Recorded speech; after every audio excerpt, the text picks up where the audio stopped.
Hey, how are we doing today, everybody? So we got Kiana here, Tiffany here, and Casey here. Good to see everybody. Kiana's got the first question here about number 5 for BAS 474 clustering assignment. Let's go check that out. Connor, good to see you here. Connor, I love it. I can't believe I was forgetting the ARIMA parameters yesterday. You're like, I don't know. My brain just jumped a moment right there and was like, wait, ARIMA parameters. It's so interesting how different algorithms use. I mean, pretty consistent on how they're used. But why do they call it? Why do we use those certain letters? If we could do number 7, yeah, we'll do that here in a little bit. Macy, you got it. We're gonna look over some clustering to start. I'm getting it loaded up right here. It's fun. It's fun teaching. Your brain's to be like, what topic next? Your brain's like, you put the topics in, knowledge comes out. Let's go take a look at the clustering assignment. A little music right here, 80s classic. And let's go get the clustering assignment. I got some coffee. We got that last bit of energy before fall break coming up. The 474 assignments feel more difficult than the last few. Oh no! Yeah, exactly. Why is it PDQ? Why is the autoregressive integrated moving average? I always hate that's called integrated too. That's just the difference thing, right? I know it is. It's the difference thing. I promise you. But I do like that it's capital PDQ for the seasonal components. But yeah, I was like, for some reason I was thinking, because I swear you want to do dynamic regression. I'm pretty sure, right? We talked about that. Haven't had a chance to look at Discord today. I think you messaged, but no, Connor, I really can't wait to be back and see everybody in Knoxville. Like, you swing by office hours because you're getting to the spot where you're gonna be showing me stuff. I mean, you already are. I remember back in the day when I was teaching Connor things. Now Connor teaches me things. We're gonna jump in here to number 5 for BAS 474. Connor, it's going to be a Back to the Future moment here with clustering 474, number 5. Let's check it out. So here we're trying to get the fraction. I might just do this one. A lot of people have been asking about this one.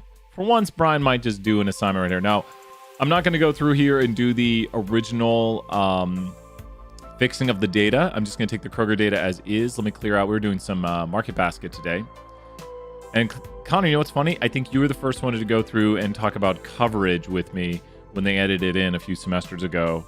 And coverage is the support of the left-hand side. Which, why do we need? I don't know. Reasons. So let's load in the Kroger data. Now, this is 2,000 carts of Kroger customers and how much they're spending in their yearly purchases. So you can just look at the carts, make sure you see what you're seeing, that this person bought $43 worth of alcohol. Let's just sort here. This person bought $13,000 of alcohol. Wow. So you can just sort through here. I know, right? Because they added that on. I was like, what is this coverage thing doing here? You can see who's buying all the baby stuff. $10,000 of baby stuff. I don't know if they have very treat their babies well or they have lots of babies. Household, you can just kind of see what's going on.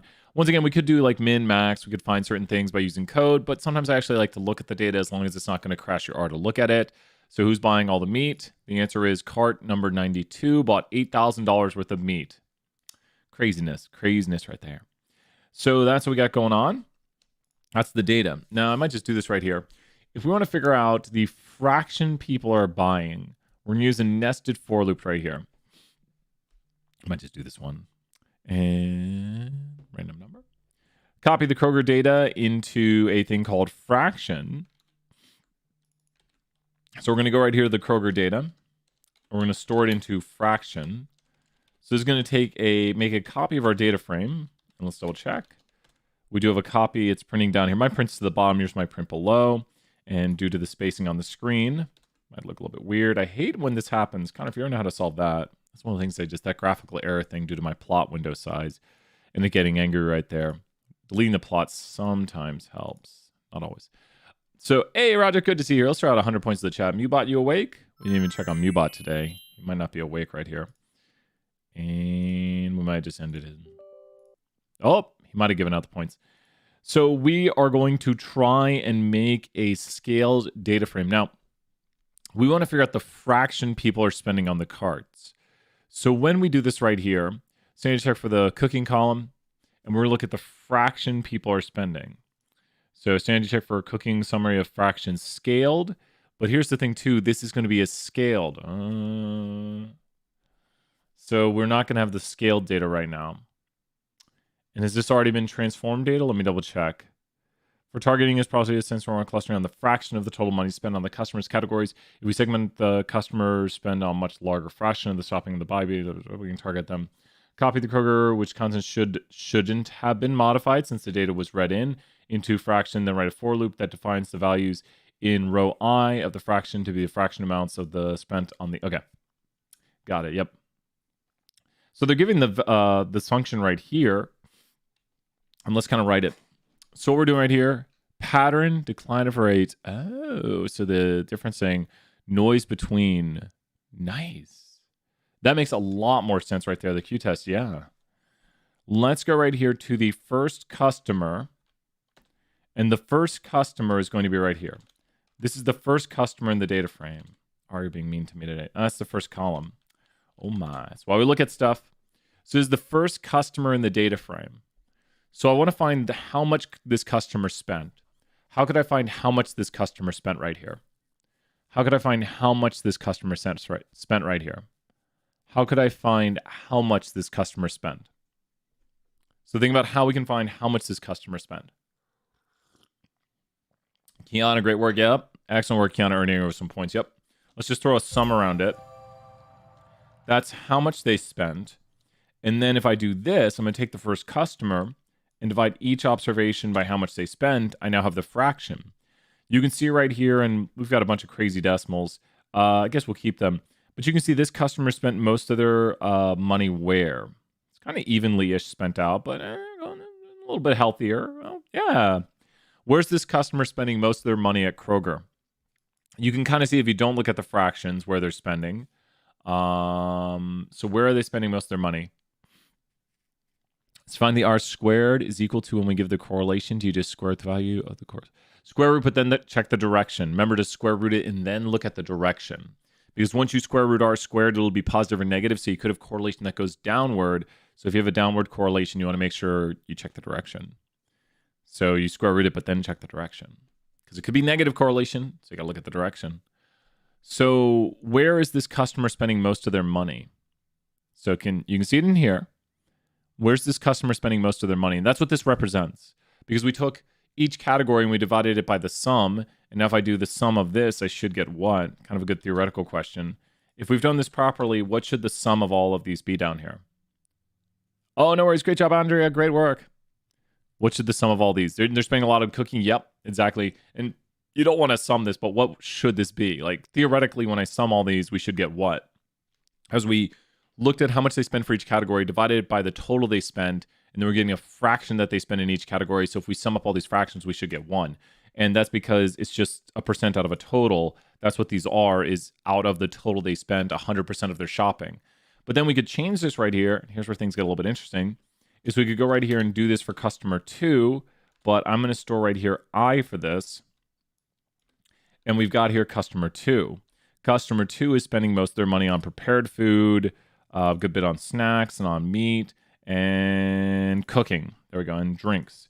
Customer, we could change here to customer 11, and customer 11 is spending a lot of their money on drinks and prepared food and cooking a little bit. And you just kind of see where they're spending their money, where the fraction is higher, because it's out of the total they spent, because it's specific for that customer. And what did we write right here? Who knows what we wrote? You know what we wrote right there. We just wrote a what? What we just write? You know what we wrote. Let me now go of Chop Chat. Let me go to live chat. Skeleton right there. We just wrote a skeleton. We're showing it also by using it in this way where we have the placeholder in there. New things right now. So if Connor saw that right there. Connor saw. So one of my fun new buttons. We're going to go right here and we actually want to store this. I'm going to use the Kroger data. So I'm not overwriting where I'm writing into. Skeletor. Yep. Wrote Skeletor right here. I'm just using the Kroger data and finding it this way. And then I'm going to store into the fraction. I'm going to store into person I and store into that. So we now overwrote it. If you go to fraction now, you will see person 11 is actually the only one that is rewritten. Oh, no. There's person 11. Here we go. Here we go. It's making these other ones look like decimal weirds. weird stuff because these are the plus because they're actually numbers greater than 0. So it looks a little bit weird right now, but we should be able to fix that pretty easily by taking our skeleton and dropping this inside of here. The variable is I. It needs to go 1 through the length of. It's not always 1 through the length of a certain object, but for this instance it is. The Kroger data set. Let's just check the vector. Ooh, that's the number of columns. I knew there was a reason to check it. I want to go through the number of rows. Length of a data set is the number of columns. This is number of the rows right here. Double check your work because the length of a data set is how many columns. It's like how long is this data set, which is column length. Ncol, and just to show you, mcol will receive the same output. There's that. And that is the same output if you do the length because it just gets you the number of rows. Let's run this right here. Let's take a look at our fractions data set. Oh, it's taking a moment to run. That's all right. You can see who spends the most on cooking. It is 608. Everything looks correctly right here. People are not spending money on baby because if you don't have a baby, I don't know why you're buying baby stuff. But this person spends the most on cooking. That person spends a ton on alcohol. Person 4,249. This person spends wow. All they basically buy is drinks and household stuff. Fruits and veggies. There's the vegetarians right there. Really big gap right there. Here's the grain right here. And when you think about this, what we're getting right here is a way of kind of taking out outliers. Because if someone spends more money, well, what fraction are they spending? And this might be a better way to do the clustering scheme right here. So fraction scaled now is we need to scale these vectors. So let's go here to scale data frame. There's the scale data frame in the global environment. This is a function loaded in earlier in this. Check the top portions of the code. If you don't have scale data frames, make sure to run all your chunks above. I don't want to run that. It's not going to hurt anything. That'll run in the scale data frame. Oh, no worries. That's why I figured, let's just do one of these. Let's just full do one of these. Why not? Why not, right? And scale the data frame right here. It's once you see you're like, oh, there we go. Scale the data frame. We're gonna store into fractions scaled right here. And now we're gonna do a sanity check on it on the dimensions. What's going on here with dimensions? We got an extra dimension. What's going on here? Were we supposed to null something out? Let's see. Something's weird. Something weird in the neighborhood. Why do we have an extra column? Do we null something out? That might be a problem on sanity check. So the cooking, sanity check for the cooking on a summary of it. Summary of fraction scaled cooking. Ooh, what's going on right here? Something's weird in the neighborhood. Verify that the sum of each row is 1. We got that. Print to the screen the result of, and we should get this right here. Good. Which translates to English. The null out the other column. Whoops. Wow. There we go. We missed that. So we want to go back here to before we did this. And that's already got the fraction. Null out the other columns. One of the 13 columns is now redundant since the values add up to 1. So we might as well get rid of it. And then, and then we're running this right here. Okay. So once we did our fraction, and then we're going to go here, and we're going to go to fraction, other. There we go.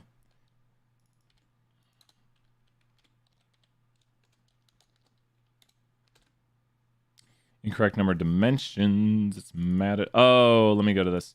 Let me go to fraction. It's mad because of the dimensions. Error in number of dimensions. What? Log 10. Okay, that runs. Fraction plus 1. Scale data frame's getting mad about it. Incorrect number of dimensions. We're so close. Awesome. Take the call right there. 113 columns is now redundant. Let's double check. We're going to delete everything out. And so, oh my gosh. Look what I did right here. This is what I did. This is the problem. I I don't even know why I did that. Brain blanked right there. Oh, and then I nulled out that. Wait, that's what I wanted to null out. We wanted to null out. Oh my gosh. That's why you code in. You know what's coming. Little bits. Because you make errors. Okay, so there we go. Let's go here. We are storing. We're going to run all the code above. We're going to store a fraction. We don't need to look at it anymore. We're gonna hashtag these out, and then we're gonna create our fractions right here, which we should see the fractions. There's the fractions. We're good to go on fractions. We're gonna null out this column right here. We're gonna store into the fraction scaled, and then we're gonna check the dimensions. Dimensions look good. We're gonna check this right here, and we got it. There we go. Ah, yes, we'll be doing some, Jillian. You bet. We can go back and take a look at that. I did that at the end of office hours yesterday. I haven't labeled that video yet because yesterday was busy. But check out yesterday's video. We'll come back to it. After running the loop, you need to null it out. Yep. I should have read the instructions. Instructions are so helpful. Sanity checks are so helpful. So, and does that make sense? Kiana, had you already done it? Oh, Roger's like, can we do number 7 for 474? I think, yeah, we'll be doing that here in a little bit. Carter, you got it. We'll come back. We'll circle back. We're going to do a little 201 and stuff. But Kiana, how's it looking? This right here, did you get the code in? Easy to make mistakes. Easy to not follow the instructions. Oh, you're welcome, Carter. Great work right there. If you got this one, and we'll be coming back right here. Put on a little music right here. Thank you, everyone, for swinging by. We're going to do the next question right here. Booyah. Sounds like some Ron Stoppel right there. After you help Kiana, can we work on Stat 201 Canvas Content Quiz number 5? Let's take a look at Canvas Content Quiz number 5. Here we go. Canvas Content Quiz number 5. We're going to do one version of Canvas Content Quiz number 5. So the biggest thing with these Canvas Content Quizzes... The biggest thing with these Canvas Content Quizzes is to know the theory behind it. So we're going to pull up the Canvas Content Quiz. Still do this week. Want to get a little bit of work done on Chapter 7 this week. And then have work next week. Oh my gosh, so much work. So much work. Can't we just go to fall break, Brian? Not yet. Fall break is Thursday. So let's take a look right here. Got to run to class. Awesome, Kiana. I couldn't get my code to match sanity check, but now I'm good. Awesome. We'll get it figured out. We got ours working. I know you'll get it working, Kiana. You got this. Go to preview. Here we go. Canvas Content Quiz number 5 for 201. We are starting Chapter 8 tomorrow. We got this. And we'll finish it. It's not that long of a chapter.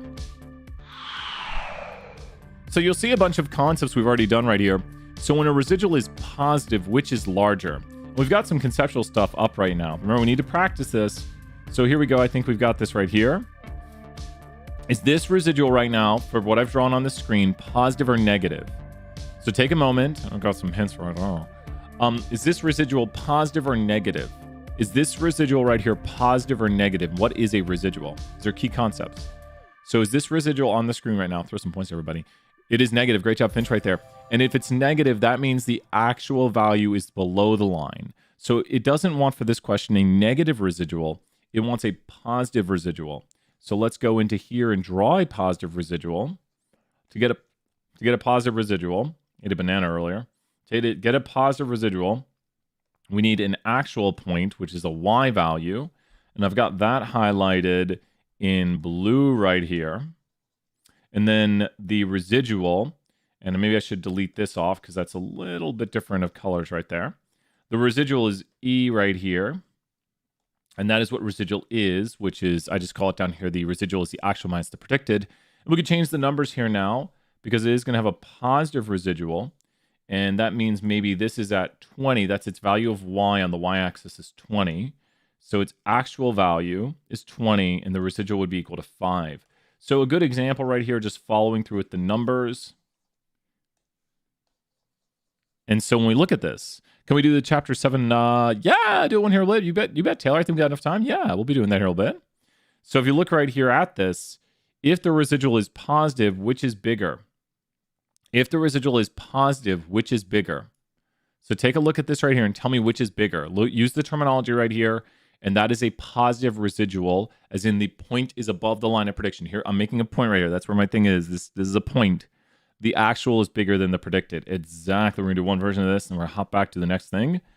If you know the R-squared value to find the correlation, you have to do what? And we got some great examples in the notes right here. Let's find one of them. What is the value of correlation right here. Where did that go? What? I just had it up. There we go. What? Hey, Parker, good to see you here. Parker, can you find for 100 points in the chat, who can find the value of correlation?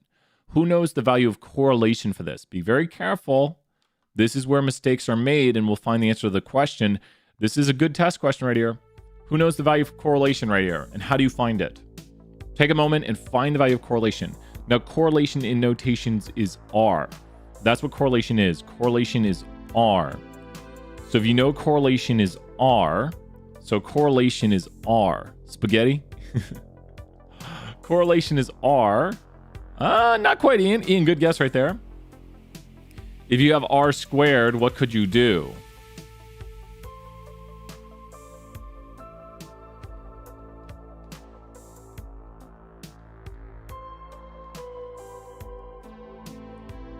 Not 4.61. Good guess is good guess. Finch right there. Good guess. This is why it's good practice. No. What is R squared right now? Don't worry, you're on the right track. Oh, you might be looking at the root mean squared. No, don't look at the root mean squared.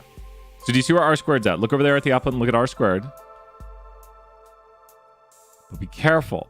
I'm asking you a trick question right here. Not a trick, but there's a thing after you do this. This is really good practice for the test. I've seen questions like this, just like this on the test. So if you practice solving, you're like, oh, if we're finding correlation, we need to square root. You're close, Ian. You're close, Ian. But there's a trick. You're right there, Ian. Why do you need to be careful? And I'll give you a hint. Look up here. Look at this right here. And look at this right here. Kayla, you're so close, but we tricked you. No, Kayla. It's all right. It's all right. 100 points, Kayla, showing up. Love it, Kayla. Practice that. Practice right here. No one's got it yet. I'm going to throw 200 points if anyone gets it. Kayla, I want to say this. This question, I remember a student coming to me, made a 90... They made a 98. They were one of the top 201 students. They made a 98 on the test. And this was a question they missed. They said, I square rooted it. That's how you get R from R squared. And so they made a 98. This was the one question they missed because they forgot the negative. So always, this is a question that catches even amazing students. So really good thing right here. You have to check the direction of it. So this is why I put be careful. And so what we do to get the correlation is you take the R squared, because R squared is correlation squared. You're going to just take it and square root the R squared. R squared is right here in the output. So we're just square rooting this right here. But then as soon as you square root it, you have to say, okay, wait, it goes down or the slope is negative, so it is negative. So make sure to check that right there. Easy to get caught on that. And that means if you know R squared value to find the correlation, you would do what? You would take the square root and check the direction right here. So, oh, so good to see everybody. So happy to see you in the chat. Find the predicted value for a regression equation where the intercept, so be able to read this right here. This says the intercept is equal to this, and the slope is equal to this, and the observed value of x is equal to this. Context matters, you bet right there. So when we have the regression equation, do remember we like to write it, and this is good practice. What is an easy way to remember B0? And that's predicted y. B0 is when x is equal to 0, plus B1x1, or B1x. Because B1 is for each 1 unit increase in x, it's the slope. So this right here is your classic equation. Let's highlight it just so people don't forget that when you're talking about this, this is the line of prediction. So these are all the predicted values. This right here is the intercept. So this is the value of the intercept. It's when x is equal to 0, B0. And this is the 1 unit increase right here. So for each 1 unit increase. So all we're going to do is just going to plug in our numbers right here. And it said the numbers were... Got to pull this one out. It says the numbers are 11, 4, and 6, I think. 11, 4, and 6, right? 11, 4, and 6. Okay. So we're just going to plug in 11 plus 4 and 6. Did it say 4 right there? It does. Okay. We'll solve it. So what is the predicted value right here of y hat, which is the predicted value for the line? Who has it right here? Double check my work. I'm doing it in my head. So just solve it out. It is 35 because it's 24 plus 11, right? So just solve out, just mathematical solve. 35, great work. Now the next one's a little bit more difficult. It says the residual is this and the observed is this. What is the predicted value? Who knows Brian's equation where he says R equals something plus something? Residual equals this plus this. Now, it is called the observed sometimes for the actual. But what is the equation when we do the residual equals to this plus this on the other side? So what is a residual equal to? Oh my gosh, minus. Wow, my brain's broken today. Residual equals, I was like, that doesn't look right. Something minus something. It's the difference between these two values, and we're going to look at it here visually in a moment. So a residual is basically how much your line misses by, and we'll see that in a moment. But a residual is equal to what? And so think about how this works, and we should know some synonymous words like observed means the actual. So a residual, what is the equation for the residual? Practice right here and know your equation for the residual. I have it written out here in statistical terms. I've got an example. This is the actual notation for E is the residual, and Y is the actual.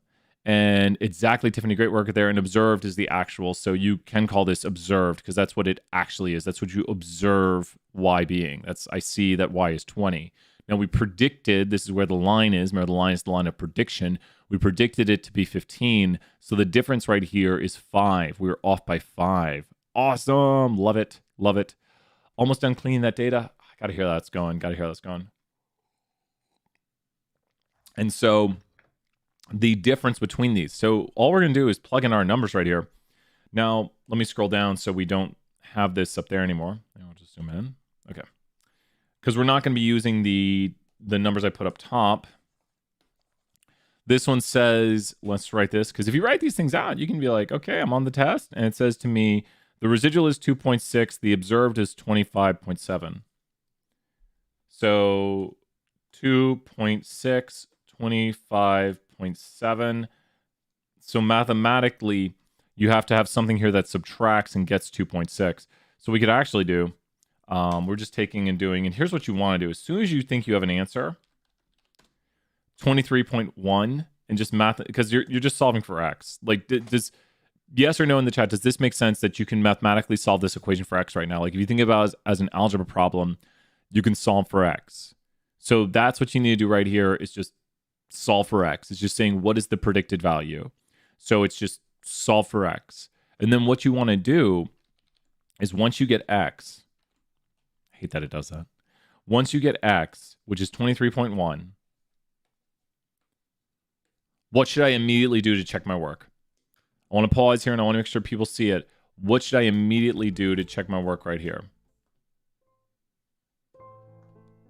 What should Brian immediately do to check his work, to make sure he's done this correctly? To make sure I've done this properly and to make sure I have the right answer.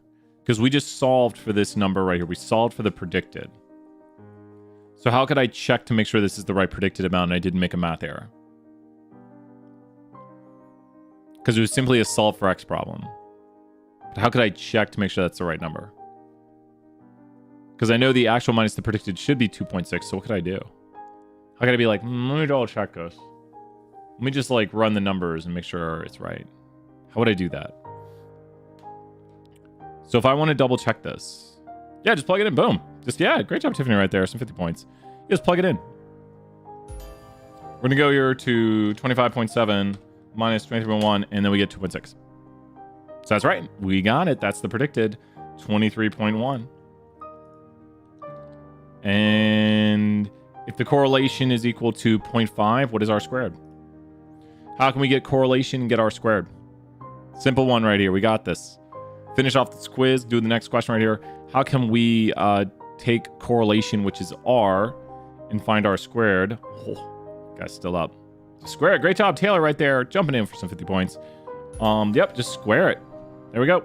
R squared. Submit that quiz. Get that 10 out of 10. So what do you think? Chapter 7 and 8? Not so bad, right? Just if you know the concepts, we talked about all these concepts yesterday. I think we mentioned all of them. So we really have cleanup tomorrow. So make sure to attend. We will be finishing chapter 7 and 8. The visualizations still due this week. This should be able to be, you should be able to knock out the Canvas content with the practice right. And we did other questions during office hours yesterday. What library did you say for time series? We're using FPP3, and then also people are using tidyquant. That right there was square the correlation to get R squared. Square the correlation to get R squared. Because you can go back if you want to get r squared from r, you have to square it. So r squared is r squared. So you can get r from r squared, or you can get r squared from r. Just square r to get r squared, square root r squared to get r, but then check the direction because it could be positive or negative. FPP3 is a lot of what we're using. Also, we've been using tidyquant. I think I spelled quant wrong. Tidyquant, which is an amazing package. Bed Bath & Beyond, message me right there. Let's hop into the next question. 0.50 times 0.50. Make sure to carry the decimals. Make sure to carry the decimals. Since R is a decimal, make sure to carry the decimals. Good stuff right there. Amazing work. Next question was... Casey asked, on visualization number 5, I'm having trouble with analyzing the outliers condition on the regression. It seems like there could be moderate outliers, but I'm not sure if they would count. So if you're looking at regressions, let's go talk about looking at some regressions right here. This is a review of visualization number 5, talking about regressions right here. So I want to point this out. This video is just kind of this portion is just a short review. Make sure to check out yesterday's video or the visualization playlist. And so this is going to answer Finch's question too. Great question, Finch, right there. Some 50 points in the chat. When you're looking at any sort of regression, we got a lot on the screen right here. Do you see... So I want you to just tell me what is the intercept in this problem? Not interpret. Just tell me what is the intercept. I have never heard of model time. Tell me about that. What is the intercept? What is it, man? What is it, man? What is the intercept?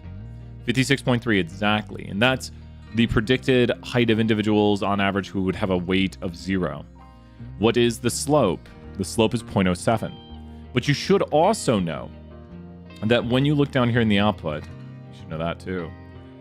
Down here in this output right here, you do have the parameter estimates for the model. And that's just what we estimate the true slope to be and the true intercept to be. Notice how this says estimate of the intercept is this. And that's the same number you see over there. I just deleted some decimals. Now this one says estimate of weight if you kind of cross where it goes through. And it's just telling you that's the estimate of the weight coefficient, which is B1. So very important to know, probably the most important things in these output would be that this is B0 and this is B1. And then over here, we have significance of the model. Very important for your visualization. So this right here is significance of the model. Significance of model. And I want you to think of why. We want to check the significance of the slope because what is the least significant slope to have? A slope of 0. So if the slope was equal to 0, that would be not statistically significant because it would be a flat line where x and y don't have a relationship. The more sloped the line is, like that one you see over there, and I know 0.07 seems small, but it's over a long axis. So the more sloped the line is, the more statistically significant it is in general. We do run a statistical test for it. This is kind of a general way of talking about it. You can see right here, let's go to one that is very flat. This one's flatter. Really, R or jump? It's jumping mean to me. This one's flatter and a little less statistically significant. So this one is a little less. Yeah, I'll go and take a look at that here. I'll probably have to wait till after office hours, but I will take a look at that. You bet. This one is flatter, and you'll notice right here less statistically significant, and the value of the intercept is this, and the value of the slope is this right here. Fitting worse than the naive, never heard of it. Well, yeah, for holdouts, yes, I think maybe you're talking about that. And this one is, this one's one of the flattest we've seen. And look, the p-value, and actually it is statistically significant for the slope, but notice how the p-values are getting higher. But what if I were to do this? If I were to take random numbers right here, I'm actually going to do it in R real quick. If I were to take random numbers, like let's go Y and do random normal numbers, and this will just generate 100 random numbers. And then I were to go here and do X and generate 100 random normal numbers. And then I were to look at a linear model of Y and X. What do you think the p-value would be for their relationship, high or low? Do you think the p-value for the relationship between Y and X would be high or low? This is an important question for understanding statistical significance. And look at the model. The model looks very flat. So do you think the p-value would be high or low right here? Would the p-value be high or low? Like this relationship, does it look like it's due to random chance? Does this right here? How does it look? would the p-value be high or low for this relationship right here? Which this is the statistical significance for the model. Would the p-value be high or low? Because the line looks pretty flat to me. And the flatter the line, the what's the statistical relationship? Because this is the slope relationship. So it looks pretty flat to me. It's going to be the reverse. The p-value is going to be very high. Good guess right there, Finch, 100 points. The p-value is going to be very high. And it's not super high, but it is high because the relationship is likely by random chance. Take a look at this output right here. Here's an even flatter line, and the p-value is even wetter. Here's an even flatter line, and the p-value is even higher. Does that make sense? Because this relationship is probably just, and it is random variables right here. But what we have right here, these are all being created by random chance, and all the lines are pretty flat. And let me point to the p-value you're seeing is this p-value right here of the x variable. This output, and I know we don't use R in this class, but this is the same output you're seeing in JUMP, where you see the estimate. Let's bring the output back up right here. This is the JUMP output, and it's the same output in R, where you're noticing right there, I've circled the statistical significance, but you have the intercept estimate right here. That's the B0. Here's the B1. And then we don't look at the significance of the intercept. We look at the significance of the slope, which is the significance of the model. It's the same p-value here because the slope is the XY relationship. And so you want to look at this value right here for the significance. And if this value is below 0.05, it is statistically significant. Probably one of the most classic questions we can ask, classic one right here for my classes, is there a relationship between people's height and weight? So all I'm doing is making a model right here to look at the relationship of height and weight. And when you look at the relationship of height and weight, do we see a statistically significant relationship? Does that look like a statistically significant relationship to you? Yes or no? Oh, I need to look at that, Connor. I need to, like this fall break, I need to be going over that. Does this line right here look like a statistically significant relationship between knowing somebody's weight, give you information about their height? So in other words, if you knew someone's weight, would that be statistically significant in explaining someone's height? Just look at the line. That's not how we tell things. We look over here at this. And that p-value right there is very, very statistically significant. And if you have correlation, like watch this. So Finch, this goes to your other question. If you were to have correlation right here, and you wanted the correlation, here I'm going to do this. I'm going to help myself out. Attach. Survey 10. If you have the correlation between height and weight, there's the correlation. How could I get R squared? If I have correlation, how could I get R squared? So this goes back to the Canvas content. If I have correlation, which is R, like this is, I can just store up here, and that's what I love about using R. If I go here and store this as R, so that's correlation. So how could I get R squared? Which you actually see right here in the output. Here's R squared. So how could I get, and just think, it's basically 0.6. So how am I going to get this up here? We might have time, Macy. I think we're going to do number 7 here coming up a little bit. Yeah, I think we might. So how am I going to get that R squared right there? What am I going to do to correlation, which is R? So I found the correlation right here between height and weight, and that is R. And then how am I going to get R squared? How would I get R squared? So if you know correlation is R, how do you get R squared? Which is the percent of variation Y explained with variation X. How would I get R squared? Just square it.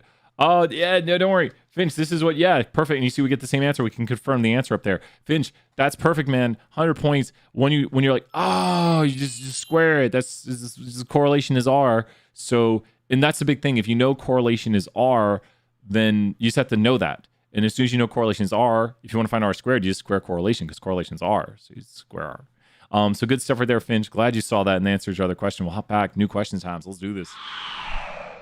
Yay! Class in an hour. We got time. We got lots of time. Let's do this. Next question coming up right here on Stat 201. Thank you, everybody, so much. All right, let's see right here. Next question was... We did Viz 5. Macy did. Macy, your question was next. Thank you, Macy. Perfect timing. We're hopping back. Doing number 7. Macy said, I'm having trouble with the K3, K4, K5 on the fraction scale with ID. I need some coffee here for some coding. Coffee and coding. So number 7.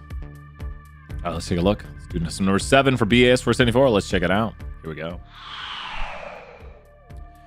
There's no extremely long, uninterrupted set of vertical lines, so there's no obvious natural choice. Okay, so we're doing a dendrogram right now. Yeah, I don't. I'm crazy. I actually like those really a lot, Kayla. When I focus in on one class, it's really great because I can just like, I don't know, all my energy goes right to those students. Like, it's a lot easier. It's a lot of my brain's very fractured right now. It's okay. So there's no obvious. So what we're talking about is we have a dendrogram, and when we look at a dendrogram, what's a dendrogram look like? A dendrogram is the following, and we want to find a nice clean area to cut our tree. So, or we're doing clusterings, right? Let me show you here. One interrupted set of vertical lines. Yeah. So we're doing a dendrogram. So there's an obvious choice for the number of clusters that reflects the underlying structure. When this is the case, we choose a small amount and we interpret them. So once again, the theory here is we choose something like 3 clusters and we see if that explains. And if 3 clusters work, what do we do next? So if 3 clusters are good, then what do we do next? If 3 clusters are good, what do we do next?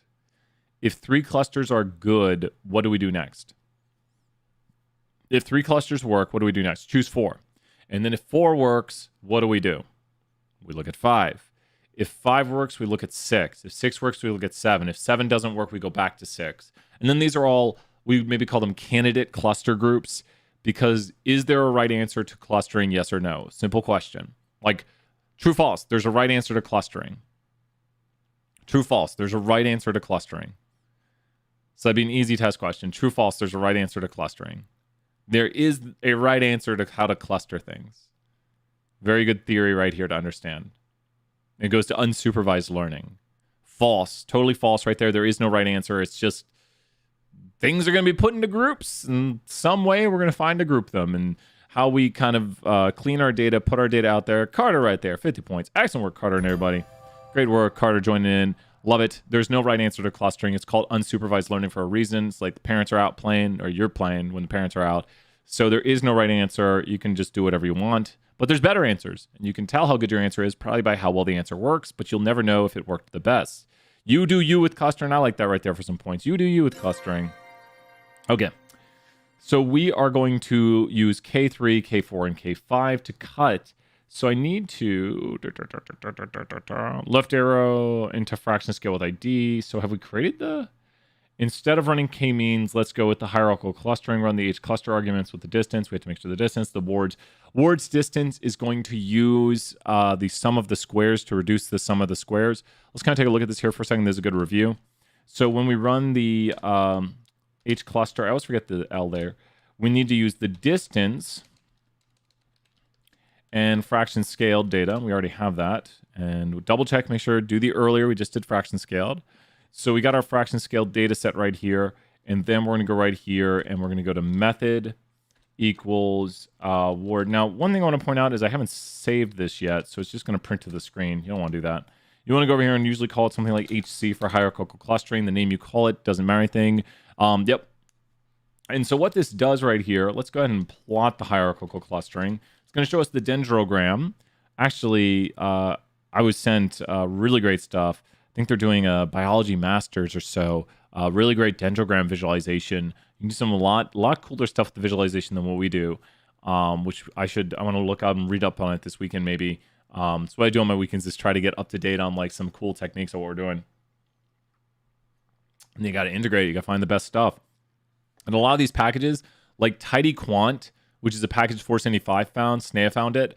Thank you, Snare, right there, finding TidyQuant, because we're using QuantMod, but TidyQuant's even better. And that package came out in March of this year. So if I was doing it last year, it wouldn't exist. So this dendrogram, I don't know, is it a little 4 cluster scheme right there, maybe 5 cluster scheme? What you want to do is you want to talk about where to cut this. You want to take out a samurai sword, and you're going to bring out your samurai sword, and you're going to say, where's my samurai sword? Yeah, Liam, you got it. You go and you go, whatcha? I cut. How many of those chandeliers are going to fall to the ground when Brian cuts right there? I know my cut went up, but how many chandeliers are going to fall to the ground right there? If I were to cut at, let's cut at like 45 or so. I think I can edit by going here. AB line horizontal equals. It's gonna be at 48 or so. Col equals red. Whatcha? Go to 49. 3. Now you can do that yourself. You can cut. I like to prefer to tell the cut tree to cut that many clusters. So you're gonna just go whoosh, and then these chandeliers are gonna fall to the ground right here. You could cut it like 42. Once again, I don't usually tell it where to cut. I just tell it how many clusters to cut, and that looks a little bit weird. We're gonna cut a little bit higher. You want to find these nice clean areas right here to cut, and 4 chandeliers will fall to the ground. This chandelier, this chandelier, this chandelier, this chandelier. And what that's going to do is it's going to create clusters. Like this is a cluster here, this is a cluster here, this is a cluster here, this is a cluster here. So you got different clusters of things that are like-minded. But one thing I want to point out is if we change the way we do this, we're going to get a totally different dendrogram. Whoa, that's interesting. Oh, that's weird. You can do different ways of doing this, and you get different dendrograms and different clustering depend on how you evaluate how far clusters are away from each other. There's no right answer to this, and you're just seeing the different clustering schemes. Probably wouldn't use these. Might try to go more towards the complete linkage or the Ward's distance matrix, which is going to use sums of squares. So the method by which you measure the distances between clusters is going to determine how the clusters are grouped together. Important to know the difference between single, complete, and Ward's. Average is just an average of single and complete, but we should be able to calculate things like single and complete. Remember, we did that in class. So check out the class video where we went through and updated a distance matrix. A little bit tricky right there, but knowing the theory behind it is important for understanding what we're doing and how we're doing it. So when we cut this tree right here, we're going to go down here. Did we already create the clusters right here? Let's go here to cut tree. Cut tree, and we're going to cut the tree, the hierarchical clustering tree, and we're going to go here to k equals 2. You see there's a height argument or a k argument, and we're going to choose the clusters 3. Now, what are we getting right here? What are we getting right here? What have we obtained? And let me make sure I've got the wards saved. Okay. What are we obtaining right here? What are these? Important to know what these are. What am I seeing on the screen? Parker, good to see you here. Parker, keep getting those Pokemon points. I'm about to level 47. Yes. I want to get to level 50 before I get back to Knoxville. I've been going crazy, man. Getting lots of points. What is that on the screen right there? Exactly, Carter. Great job, Carter, right there. Excellent work. Those are the cluster IDs. So those are the cluster IDs. Like 926 is in cluster 1. Does that make sense? Person 926 is part of cluster 1. Person 927 is part of cluster 2 because this is the position we're at as we go through the data set. Person 928 is in cluster 3. I could change how many clusters there are to 4 clusters, and now you can see person 928 is actually in cluster 4. And I might not do too much more. What we want to do is we want to add in some IDs right here. So we are going to overwrite this. I'm going to stop doing the question here. Sorry. Wait. .id. There we go. And fractions scaled. I've got my fractions scaled. So left arrow, we're just making a copy right here. And now we have a copy of our data set. And now we're going to add on the IDs. So probably the easiest way to add the IDs right here is to go to a cut tree. And if you just take the cut tree right here and add in K3, then you could do this right here. And be careful, this is where I make mistakes. We can go here to K4, K5, K4, K5. And let's make sure we ran it all. Now what I'm going to do is I'm going to go over here to my fractions scaled with ID. This one is, I think. And look at what we have on the end of it. And you can double check to make sure this has 5, this has 4, this has 3. You can also kind of maybe see where the groups are splitting up, which is some of our questions. But you can see which groups are remaining similar. 2 looks to say about the same. Maybe 1 does. But it's interesting, right? So looking through... good job, Macy, right there. I'm trying to think what else. I might stop doing that here. Let's hear it here. On one of the rows, you'll see when breaking it down by K3. Let's do sanity check. Make sure we got it right. Okay. Sanity check. One row you'll see when breaking it down by K3. So breaking it down by K3. What's my brain breaking? Oh, I'm row 1. So, and these are the... Gosh, I hate the way that looks. Oh, it's the sanity check right here. The aggregate right here. We're breaking it down by K3. Okay. Let's run the sanity check on it, make sure we got it. I don't know, maybe I did a lot of this one. Really? Stop it, graphical error. Whoa, K3. Oh, did I capitalize it? Oh, gotta be careful here. If you do a capital versus not capital, you can get different stuff. And So, gosh, I hate the way that looks. 1.5. This is it right here at the end. There it is right there at the end. And then the 0.07. That's rounded. So it's rounded to 2 decimal places. So let's change ours to rounded to 2. Round. So I want it to look the same. And now if you see if it's rounded to 2, 0.08, negative 35. Yeah. So we're getting the same numbers. Like this right here is that right there. So the negative 18 is before that. When you get a chance, can you please go over the calorie fat? Yeah, I think that might be next right here. Is this making sense right here, Macy? Are you on track with this? I think we've done a good bit of this, maybe gotten people more on track to see what's going on right here, to use the hierarchical clustering and to use our dendrograms to kind of cut the trees and get different figure till large still. But understanding how we're making these clusters and why we make them and just grouping like-minded things together and creating these distance matrices. Really good review. Great stuff right there. Awesome. That's what we like to see. Good stuff. I think we might have Chapter 7 quiz. We haven't done that lately. Let's hear it. Let's do some... Yep. We've got advertised prices. We got the car prices, and then we're going to do the next one next. So we got car prices with age, and then we've got the calories and fat. Okay, let's check out some Chapter 7 quiz for 201. One moment here. I got to get this loaded up. Chapter 7 quiz for 201. We're going to do the car price with age to start. And thank you, everyone, for asking all the questions. We really haven't had many slow office hours. Had a lot of people come in and ask questions. And that's where we get a lot of really good stuff out there that helps people when they come back to review. So I know a lot of people use these videos to review. It's funny, I can see where the time spikes. Since we have a lot of 201 students, a lot of people jump in for the 201 questions. We try to help everyone out. Jump in 320, 474, 475. Ask those questions. The more questions you ask, the more we review. And sometimes these things jump out of my head a little bit. It's practice that helps you remember it. If you don't practice it, you're like, wait a minute, what am I doing? Loading up the assignments right here in the background. Almost have them loaded up. Roderick, excellent work. Let's throw some more points here while my Pearson struggles to load. I'm on the assignments page and it's not loading. Oh, loading up. They changed their interface. It just takes longer to load. Really? I'll show you.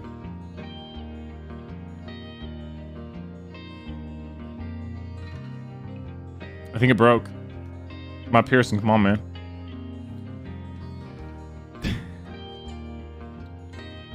This is the first time it's been this bad, actually.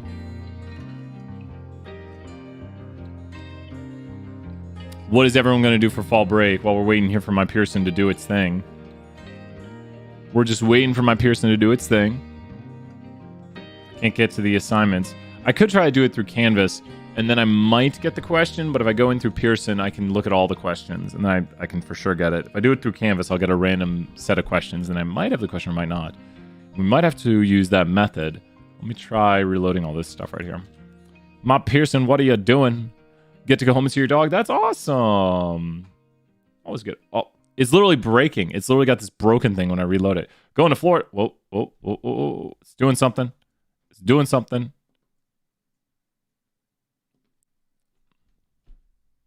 Really? Celebrating your mom's birthday? Happy birthday to your mom right there, Madison. Is there time we could do number 4? I think we did that one. I think we did that to start, Carter. Check out the start of the video. Is the fraction scaled with ID? My Pearson is struggling right now. We just played that one. My Pearson, what are you doing? Really, my Pearson? Ruining our day, my Pearson. We're having the best day ever. BUAD. I'm sorry, HDT. Oh my gosh. Yeah, we're going to try to do this through Canvas real quick here. So we might need a little bit of luck on our side right now, as my Pearson just says... we're gonna watch some good horror movies, I think. Not horror, but like Halloween movies. Did anyone see, like, is it called, let me see right here. Has anyone seen Yeah. Has anyone seen the movie on Netflix called The Babysitter? And now there's The Babysitter 2. But it was such a good, funny, just horror comedy or scary comedy film. Check out The Babysitter on Netflix. And we're gonna watch Babysitter 2. It's just a good fun, like, I don't know. it was very good. It was one of those shocking. And then we saw Cabin in the Woods, I think, which was also shockingly good. But with October starting up, probably relax. Maybe if it's slightly warm enough, and I'm fine with it being a little bit cold, go out kayaking again or canoeing. That'd be nice right there. Go out on the lake around here and canoe. Just nice and relaxing. It's good times. So that'd be fun. Getting the quiz loaded. Did it load here? Literally, as I'm getting it loaded on Canvas, it's like, whatever. I'm gonna load in the background. So, okay. Well, we're gonna do it this way then. The real way of doing it. Let's get rid of the Chapter 7 quiz. Thank you, my Pearson, for finally doing what you should do. The one for loop and the within cluster sum scores. I think we did that yesterday. Tell me if you can't find it, Carter. I'm sorry I didn't label yesterday's video. It was busy. But tell me if you can't find it. Sorry, my Pearson's being really bad today. It's seriously, I'm loading it in. Up.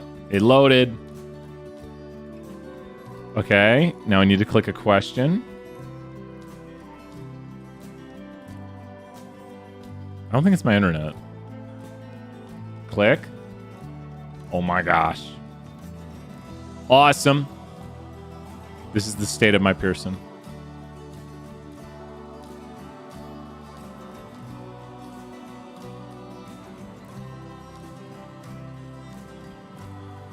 So close.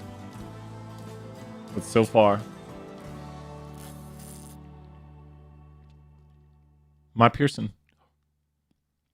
I have no idea. What is it like? Are there so many assignments to do that my Pearson's just crashing today? This is rare that I see my Pearson having this sort of issue. Like I said, it's just taking its time. Ooh, finally got it. Please tell me it loaded in more questions than just one. With the state of my Pearson right here, the first question we see on the calories and burgers. Let me go.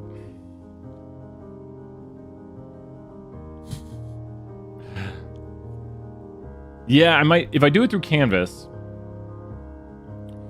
Doing it through Canvas, I'll only get one version of the quiz, which means I won't be able to skim through questions. Man, it's just having a hard time. I don't think it's my internet. The way I upload to YouTube, man, it's just ruining the rest of our office hours. Let me go over to Canvas.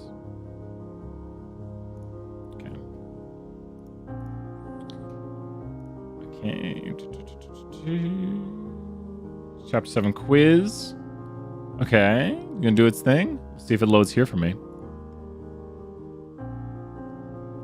Wow, what is going on?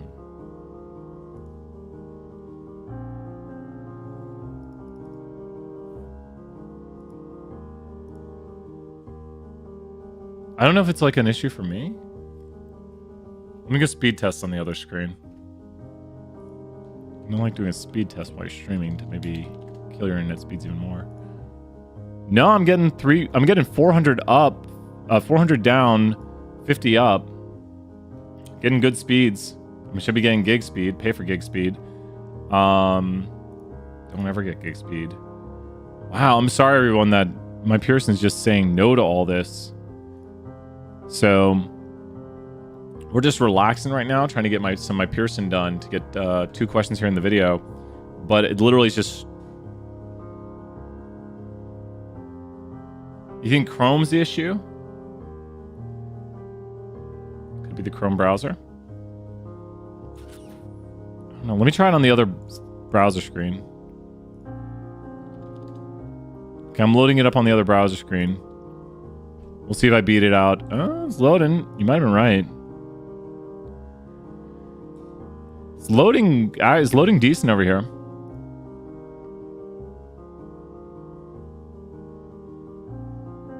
It's literally just scrolling away. And actually, it's having the same problem over here. And I restarted the computer this morning. I already got all this open. Man. You look at this right here. This is just loading away. close this out. Wait, you know what you do?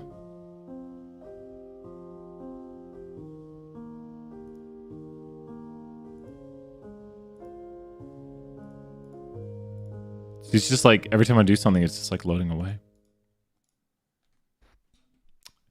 The 474 assignment makes more sense now. I usually do the assignments out of order. Yep.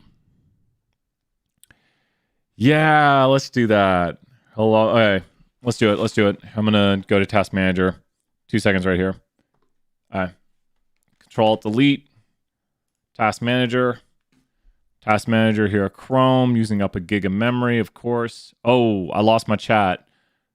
I hope we didn't stream. I hope we're still here. Because I just... I'm not on. We're probably still streaming. It wouldn't log me out of YouTube. Restore pages. Sure, why not? Okay. Chat back on. Yep. Gotta love some Control-Alt-Delete. Computer just actually started sounding like a takeoff right there. Okay. And now it's loading in the background here again. Oh, it's a little better. It's loading a little bit quicker. They changed their interface to this thing right here, this interactive thing that takes way more time to load. Oh, it looks so much cooler. Like, but it takes way more time to load. Looks to be still having problems. Might need to do like some 474 or something, because I have no idea why it's having so much problems.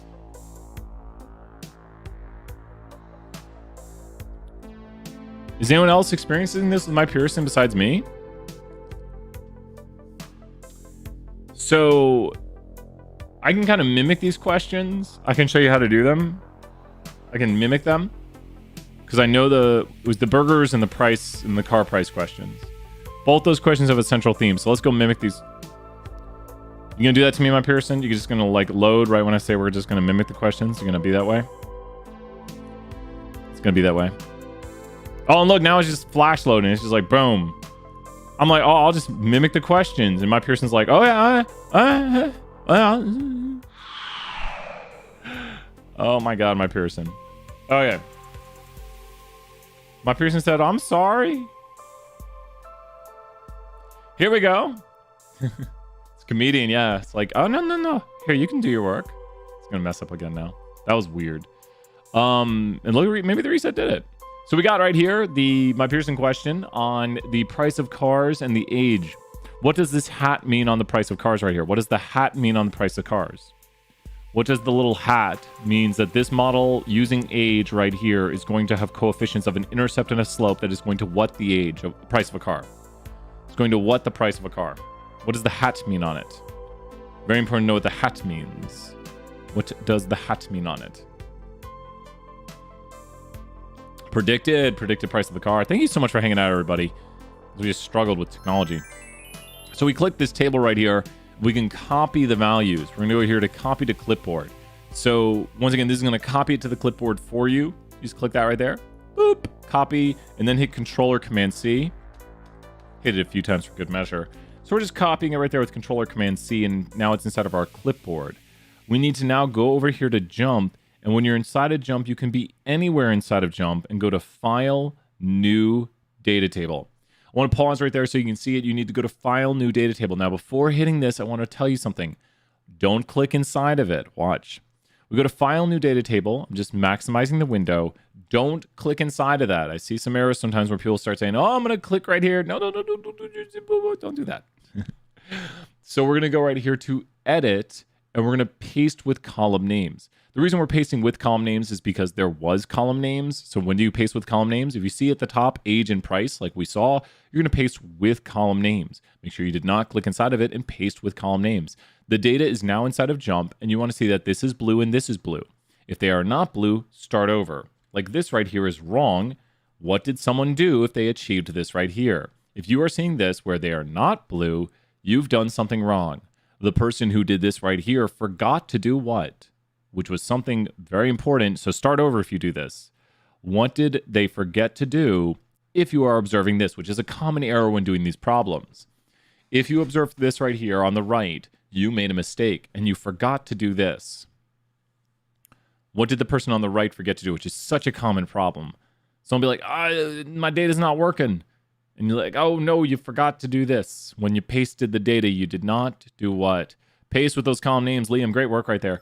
So I'm using actually a quick shortcut, Control-N to open a new window, and Control-Shift-V to paste with column names. If you're wondering how I'm doing that really quickly right there, but this is what you should see. So if you've done this, you've done it correctly, and we kind of walked through it slowly right there, but double check the video to make sure you're doing that. We see right here that we have quantitative data because it's blue, and now we want to actually make the model. To make the model, we want to go to Analyze, Fit Y by X. I'll pause right here so we can see it. Analyze Fit Y by X is going to give us the bivariate relationship between two variables. So when we have this right here, great job, Cliff, right there, we can say, does the age of a car explain, it's a predictor, why we have a certain price, the response of a car? Like, this is what we want to understand. Does the age of a car explain why a car has a certain price? This gives us a scatter plot. And what do we notice here is that cars that are older generally have a lower price. Makes sense. Car gets older, price goes down. Might be a nonlinear relationship if we go further back in time to really old cars. All depends. So when we do this right here, we need to then go to the red arrow where the options are at and go to the fit line. The fit line is going to add the regression line, and now we need to know where our coefficients are at. When we fit the line, we get the equation right here that the predicted price of the car is equal to, and this is the intercept. Notice how it's down here in the estimate of the intercept. So this right here, I'll highlight it, is the estimate of the intercept. This right here is the slope. So it's the estimate of the coefficient for the x variable. Notice how it's with the x variable right here, and we have it. Now, a common mistake on this problem is that this is negative, and line goes down, so it's negative. So when you're putting in the answer here in JMP or in the problem, make sure you do negative. Round to the nearest integer. Cool. It might, hopefully doesn't get mad about that space right there. Make sure to include the negative. And then go back to your JMP output. Wrong thing, here we go. And then we need to round this to the nearest integer here. Round to the nearest integer is needed, and I think we have it. So there is the equation telling us that we would predict the price of the car to be equal to the intercept minus the age. Like, the age is going to make the price go down. Not make, but there's a relationship where older cars generally cost less, and we'd expect cars that have more age on them to cost less than the newer cars. Explain the meaning of the slope right here. The slope is going to be for every 1 unit increase in the age for each 1 unit increase in x. And I want to point this out right here. We have our interpretations on the screen right here. So this is a good spot to pause right here. I'll leave the screen so you can see the interpretations we are using. Interpreting the intercept, when x is equal to 0, we expect y to equal b0. Is that logical? Always ask yourself that. Slope interpretation, for each 1 unit increase in x, make sure to give the context on all these. We expect y to increase or decrease. Slope is positive or negative. Choose which one works right there. By b1, and remember this is for a 1 unit increase, so it's b1. And this is when x is equal to 0, so it's b0 right here. And the r squared down here, blank percent of the variation y is explained by the variation x. We also have up here the conditions, and I was going through some examples of these. Q, straighten up, no outliers, plot doesn't thicken. The conditions for regression right there, which the first 3 are conditions for correlation. Good review of our concepts right there to make sure we know them. So we're talking about for each 1 unit increase in x, so for each additional increase in the age of a year, price of the car is expected to decrease because it is negative by this amount. Please tell me if I get something wrong. I do make errors every once in a while. The meaning of the y-intercept would be a car when age is equal to 0, so that'd be a new car. So this is the predicted price of a new car right here, because when age is equal to 0. So they don't quite use that interpretation. They say the y-intercept means that a new car would be expected to have this price on average, because it's on average for cars that have an age equal to 0. Make sure to understand that right there. If you want to sell an 8-year-old car, what price seems appropriate? Now here's the thing. We can do this a few ways. One, we can look. Going right here and going over, I want someone to guess the answer. Someone just take a guess at the answer for what price seems appropriate. Just take a guess. Just take a guess at the answer. Say, it's about this. If you were to take a guess at the answer, what would you guess? Just a guess. Just be like, it's about this. There we go, Liam. Great job right there. And that's a good check for when you do this, to be like, about $11,000. Let's go back up here and then solve by putting in 8, timesing it by 823, obtaining this, and subtracting from this right here. And look at Liam, how close your guess was. So Liam and Finch, great work right there. make sure to take a guess and something to see if your guess is pretty close, round to the nearest dollar. So it's then you can then choose it and solve the answer right there. You have to buy two identical cars. Are there two identical cars? Not really. They're the same age and appear to be in the equally good condition. So they're basically saying these are identical. Would you rather buy one with a positive or a negative residual? Explain why. So when you look at the model right here and we think about what the residuals are, here are two cars that are virtually identical. This one, let's just say it has a positive residual. It's slightly negative. Well, wait, why not these two? Which car, if these cars are identical, it's the same car. You've got the one with the positive residual or the one with the negative residual. They're identical cars. Which car would you buy? The one with the positive or the negative? Let's say it's literally the same car. It's just being sold on, like, you see the sticker price in two spots. Like, for some reason, they advertise it in two spots and they have to honor it. Are you going to ask for the positive or negative residual? It's literally the same car. You're not going to be like, wait a minute, but the other car, maybe there's something wrong with it. We're going to change this problem to be like, it's literally the same car. The negative, because the price is lower than what is predicted to be. You're like, well, this car should cost more. It's predicted to cost more than it actually is, and that's what a negative residual means. Residual is the difference between the actual minus the predicted, so the negative residual zone is everything below the line. The positive residual zone is everything above the line. And if something right here, this has a residual close to zero because it's pretty much close to the line. It is negative because it's slightly below. This one's slightly above, so very small positive residual. I mean, this is a couple $100. Does it tell you the predicted? It doesn't tell you the predicted. I wish it did. But yeah, good stuff right here. So the negative would be better. Its actual price is below. The negative car, the car with the negative residual is better because its actual price is below the predicted price. Cool stuff. You see a for sale sign on a 10-year-old car, and the model states the asking price is this. What is its residual? Okay. So this is how much they're actually asking for the car. This is the actual amount. I'm going to pause right here and define a residual. What other information do we need? This is probably one of the hardest questions and usually where people get stuck. But I want you to think right here. I was going to say think for a moment. That sounds so mean. Brad, don't be mean. What other information do you need to find a residual? They just gave you the actual price of the car. So what other information do you need to find the residual? To find the residual, you would need what other information? I've got the residual equation on the screen. The predicted price, exactly. So we know the actual price was something like 9,600. Right now it's saying find the residual, which we don't know, but we could probably find the predicted price. So to find the predicted price of the car, we're going to take our equation. Was that the right 9,600? And then we're going to take our equation of 17,809. And this is the predicted, so this will be y hat right here. We'll just call it y hat for the moment, because that's the predicted price, minus and 823. And this is price, or we just call it X for the moment, just very simple notation on that. And it was a 10-year-old car, was it? I think it was 10 years old, right? So all we're going to do is plug into here 10 years, and we're just going to solve out the equation to get the predicted price of the car. So we know the actual price, how much they're actually asking. Now we want to find the predicted price of the car, and we're just going to take and do 10 times 823. Don't make a mistake. It's very easy to make. I'll probably make one like that right there. 9579. That's a very tiny residual. 9579. Really? Wow. My Pearson gave me an interesting one. So that is how much it's predicted to sell for. So the residual right here should be 21. That's just the difference between the actual and the predicted.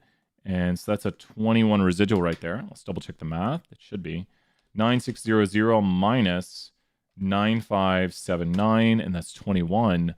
As long as I carried through all my numbers properly. Let me make sure. I'm a little scared on this one. What is its residual? Seems correct to me. Hopefully Brian's brain's working today. It's a long question.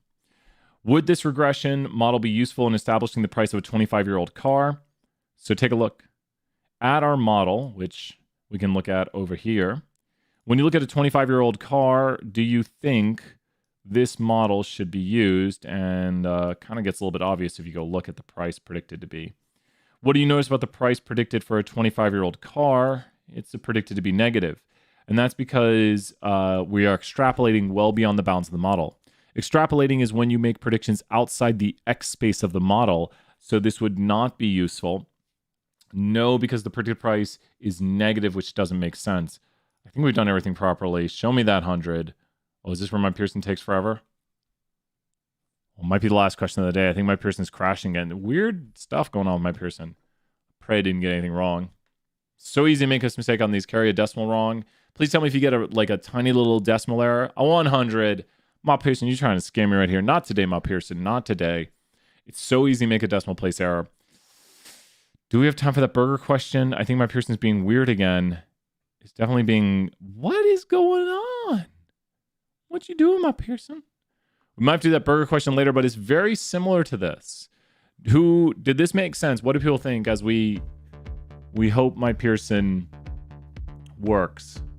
Did this make sense right here? How we went through, we solved the equations. The burger question is going to be nearly identical, just doing stuff with burgers.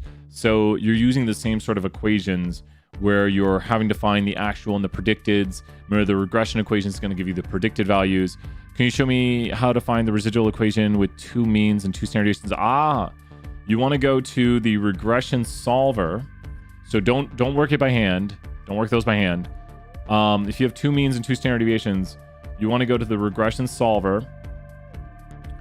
So I think we're ending here because I teach in about 20 minutes. So check out yesterday's video where we did more Canvas content. We got more Canvas content on yesterday's video. And go to chapter 7 and regression solver right here. And this right here is your #1 way to do this. So the regression solver right here allows you to input your values because we'll never ask you to solve these by hand on the test. And so with this right here, you can put in the correlation. You can put in the standard deviation of the other variable, the mean of one variable, and the mean of the other, and it'll give you the equation because we'll never have you solve these by hand on the test. Does that make sense, Liam? So go to the regression solver right here. Easiest way to do it. Also, if you get data, make sure the X and the Y are in the right spot. I think someone told me their X and Y were not in the right spot. But this right here will solve out if you have data where you have to find it. So this is pretty good for doing it. Also, jump can be used when you have data, but I wanted to put this. You're welcome, Liam. Excellent work right there. We will be back later, so we could do more Canvas content later. But we kind of did, I think, every question in yesterday's video. I'm going to go grab a little more lunch, and then we'll be teaching here in just about 20 minutes. But that's got it for now. We will be back later. Throw some more questions in the chat. Great work, everybody. Good practice. Make sure to get down those Canvas contents and get them learned. We got them. You might have said this, but make sure whatever you have sometime call them. Yes, definitely. You bet. Definitely. Thank you so much, Tiffany. Excellent work there. 100 points. Thank you, everyone, for the positivity. We'll see everybody later. I'll be back here. We're out of coffee. No more coffee. Time for class here. See you at 3:20 soon. Bye for now, everyone. Bye. Where'd Puppet Shark?